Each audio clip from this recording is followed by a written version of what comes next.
Bismillahirrahmanirrahim. Alhamdulillah murid dan santri juga pemirsa juga ngerahayu semua.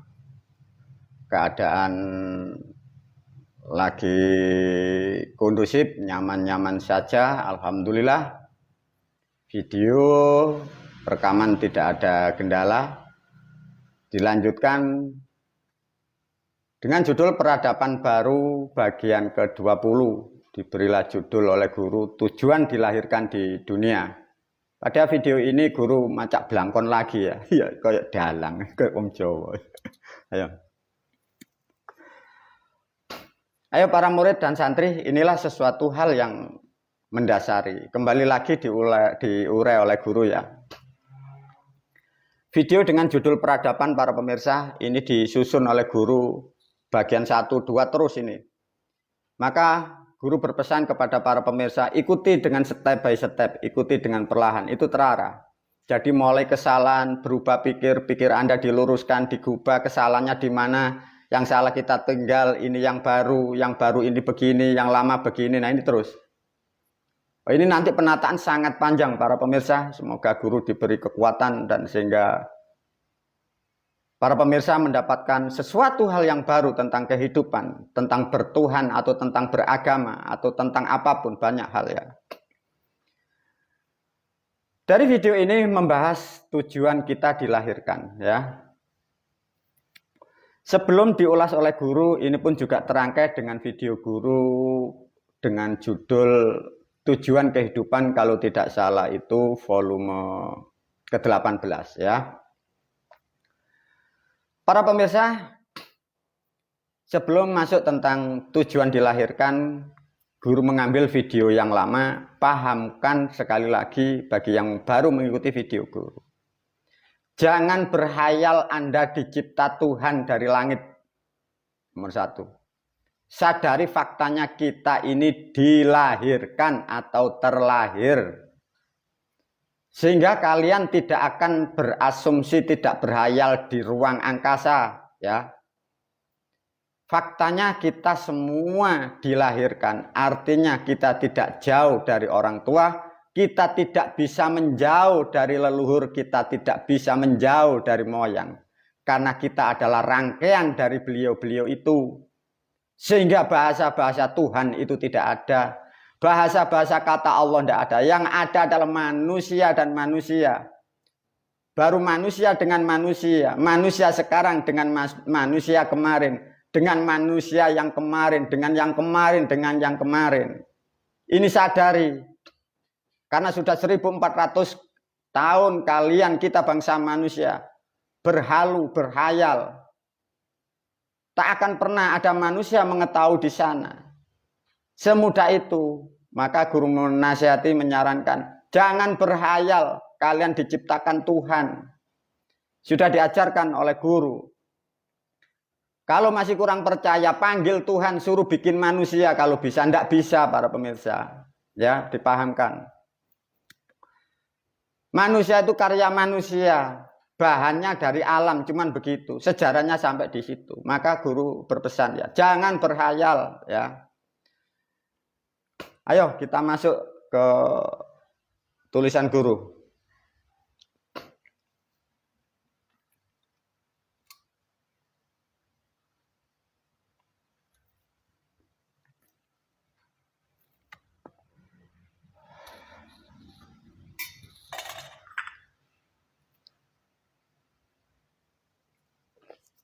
Nah, ini para murid dan santri.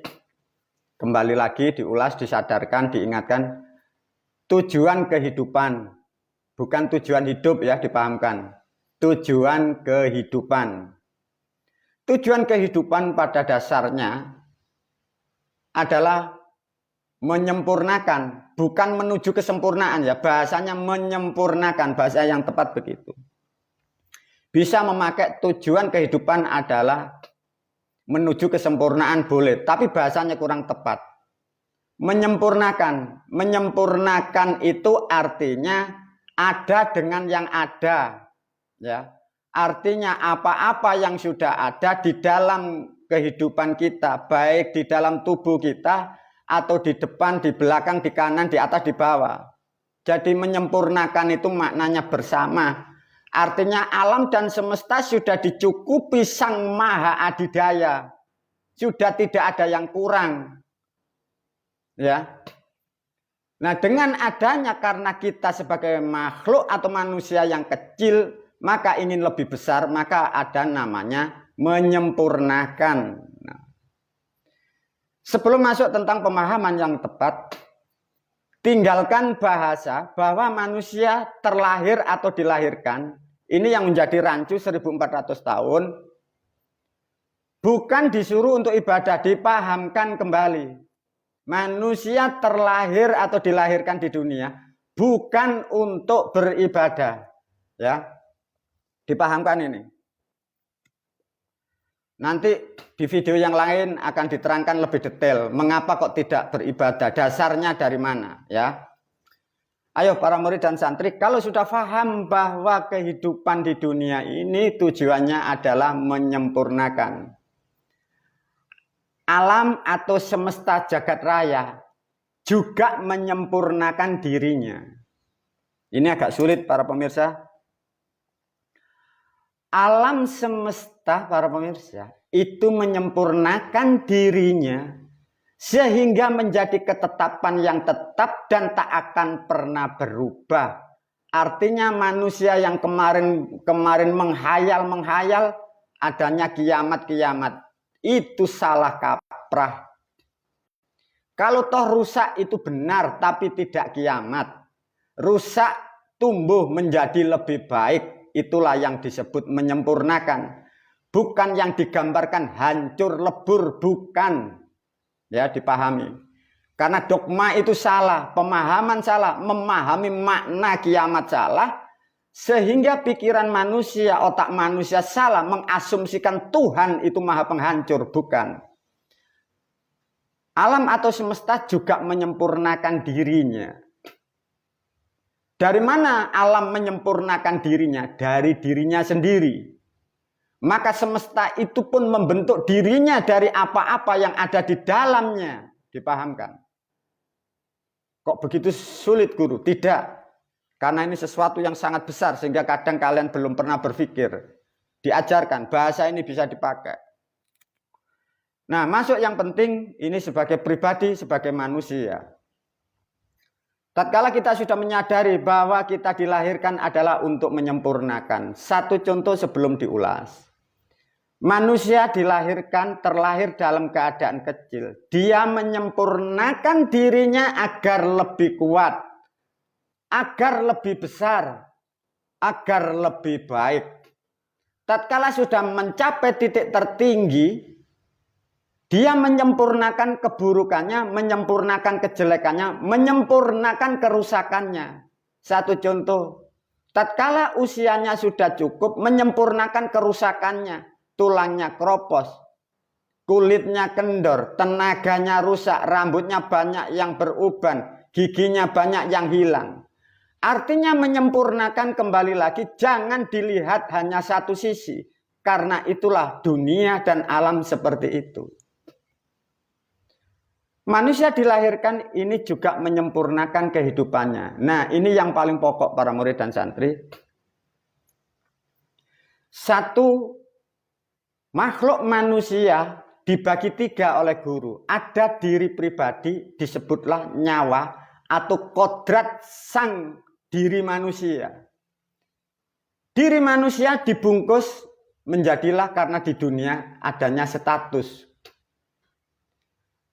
Ditambah lagi menjadi tiga, status di dunia ini kita status makhluk. Tolong ini dipahami para pemirsa khususnya murid dan santri. Untuk menyempurnakan pribadi manusia per individu, sempurnanya pribadi manusia perilakunya lebih baik daripada hari kemarin. Meskipun fisik sudah tidak bagus lagi. Meskipun tubuh tidak sekuat dulu.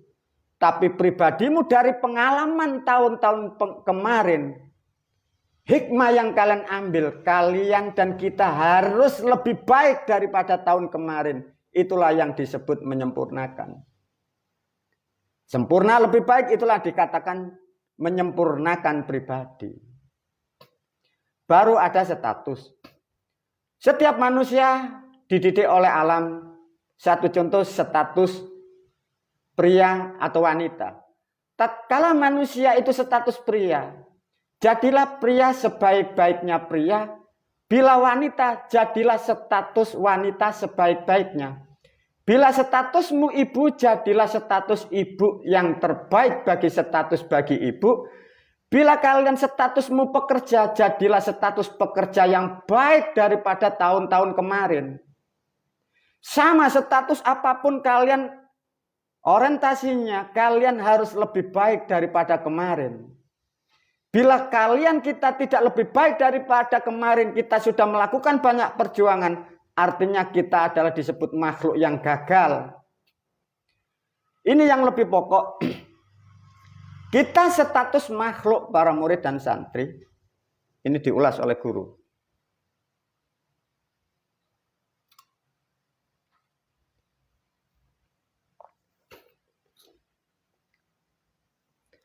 Tatkala kita sebagai makhluk pribadi, para murid dan santri, kita dibekali pikiran, indera, kekuatan, alat-alat yang ada di dunia. Ada orang, ada manusia, ada sanak, ada saudara, ada guru, ada siapapun. Itu sebagai alat untuk memacu kita lebih baik daripada kemarin. Itu pribadi. Di dalam pribadi manusia dilahirkan di dunia bukan untuk ibadah, sudah diterangkan oleh guru. Bahwa manusia dilahirkan di dunia untuk menikmati dunia. Untuk mengambil berkahnya dari kandungan berpuasa 9 bulan. Jerih payah 9 bulan terbayar di dunia. Mengambil rahmat nikmatnya isi bumi ini. Bukan untuk beribadah. Itu nomor 1. Tatkala manusia itu sempurna di dunia, ilmu sudah diturunkan bagi orang-orang terdahulu. Karena kita asalnya dari gaib, kita pun akan kembali. Maka dituntut, dibimbing, diwajibkan, diharuskan melakukan untuk mengetahui, belajar, menggali, mempelajari. Bagaimana kita kembali ke sampai tempatnya. Itulah yang disebut menyempurnakan pribadinya. Namun diulas oleh guru tentang level yang ketiga.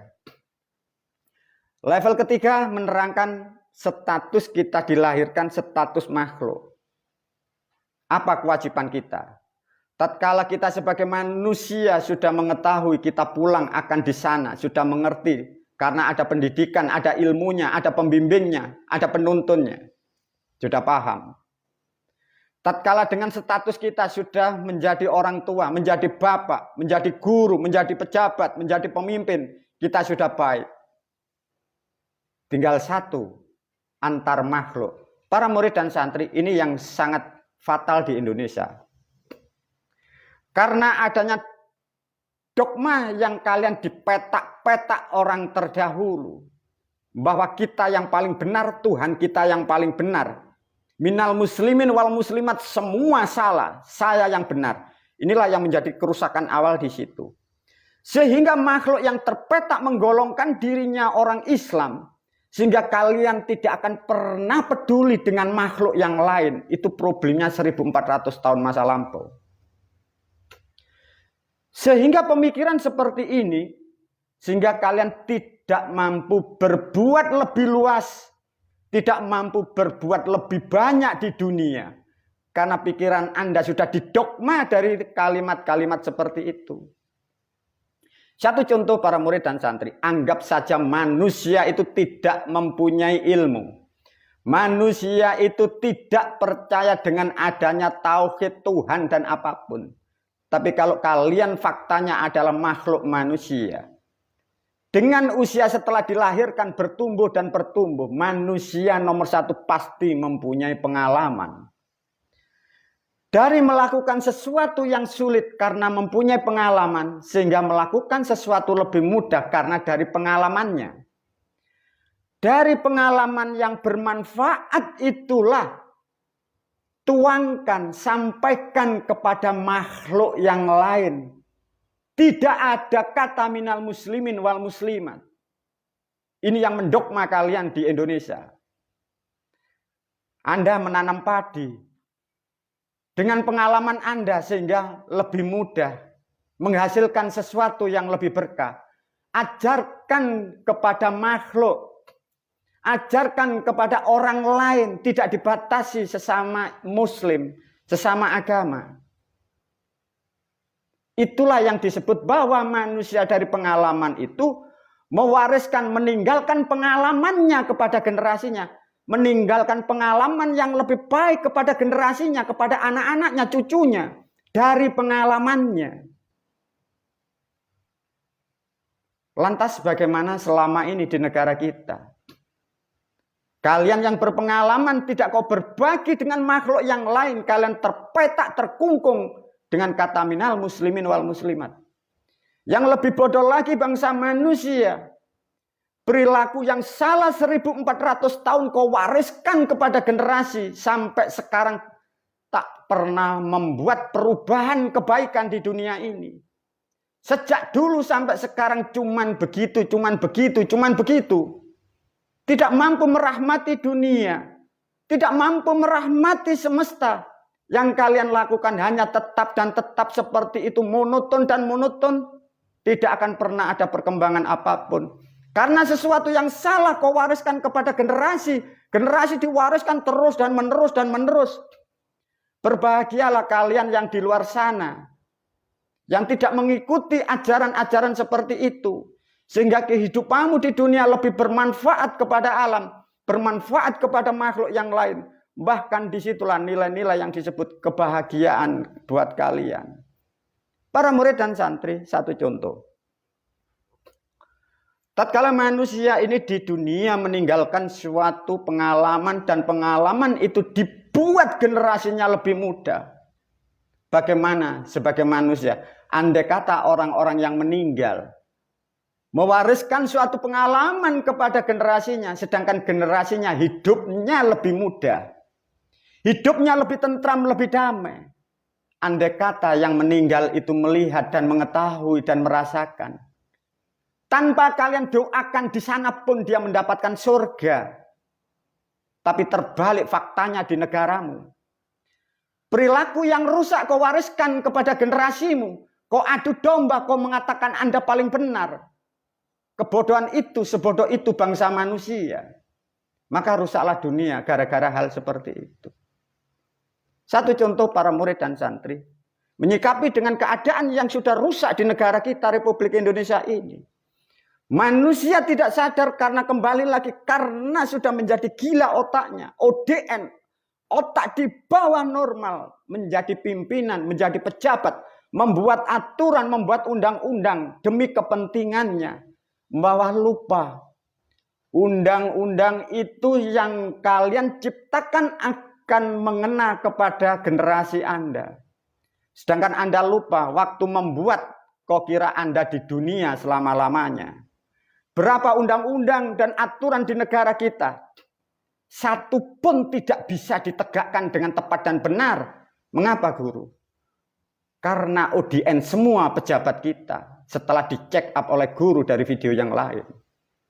Satu contoh dari bidang agama. Bagaimana manusia, guru masuk hal yang sangat pokok. Karena ini mengena kepada substansi yang sangat fatal.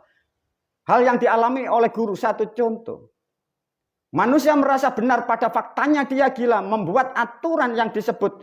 Mengeklaim dirinya benar, orang lain dikatakan sesat. Bahkan guru pun diklaim katanya sesat. Coba diuji. Kalau aturan undang-undang ini dicipta dan dibuatkan dan di kesepakatan dari negara. Satu contoh. Bila ada manusia melakukan yang tidak sama dengan otaknya mereka, itu dikatakan salah, dibuatlah aturan dan undang-undang. Satu contoh para pemirsa, barangkali di sana mendengarkan. Negara dipengaruhi atas nama organisasi dan gerombolan Majelis Ulama Indonesia. Membuat aturan penodaan agama disebut aliran sesat. Ini disepakati di negara. Kalau faktanya yang kalian yakini ini terbukti setelah Anda tetapkan bahwa ini hukumannya 5 tahun. Kalau saya beredel, saya luruskan bahwa yang sesat adalah agamamu yang di Majelis Ulama Indonesia. Bagaimana kalau kalian yang di sana saya penjarakan dari pusat sampai daerah bagaimana?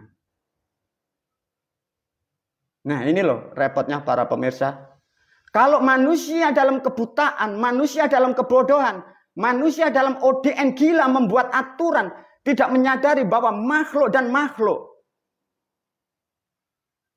Bahwa semua sudah aku terangkan tentang Islam. Sesungguhnya agama yang sesat dibuat barometer.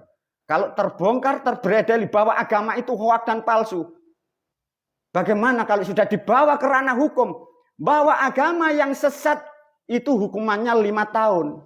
Bagaimana kalau videoku ini ditaruh di hukum negara? Apa kalian tidak merasa? Kalian yang di pimpinan pusat sampai daerah, apakah masuk penjara semua? Nah, inilah para murid dan santri, guru berpesan melalui video ini. Hati-hati kalian sebagai manusia, terutama kalian sebagai guru, sebagai pemimpin, sebagai pejabat. Kalau membuat aturan, kalau kalian tidak mampu, jangan sekali-kali mendaftarkan jadi pemimpin. Kalau itu sudah menjadi keputusan, itu akan menyakiti, merusak generasi sampai dimanapun. Selama itu belum dibenahi dan belum dibongkar. Satu contoh, seperti apa yang diulas oleh guru. Bagaimana kalau manusia itu otaknya tidak sama dengan otaknya Majelis Ulama Indonesia. Di backlist sesat. Kalau dikaji, dipelajari faktanya. Dari substansi yang dibuat keyakinan katanya benar. Faktanya ini yang salah. Yang dipenjara berapa juta. Para murid dan santri diajak berpikir, kalian memang betul-betul saya didik melalui video ini. Agar kalian mampu menjadi manusia, betul-betul manusia. Bila kita menjadi manusia yang identik dengan Islam, jadilah Islam yang profesional. Jangan Islam seperti yang di luar sana, Islam yang kayak kadal seperti itu. Para murid dan santri, semoga betul-betul kalian mendapatkan sesuatu hal yang baru. Sesuatu yang lain daripada yang lain. Wabillahi taufiq wal hidayah, waridho wal inayah. Assalamualaikum warahmatullahi wabarakatuh.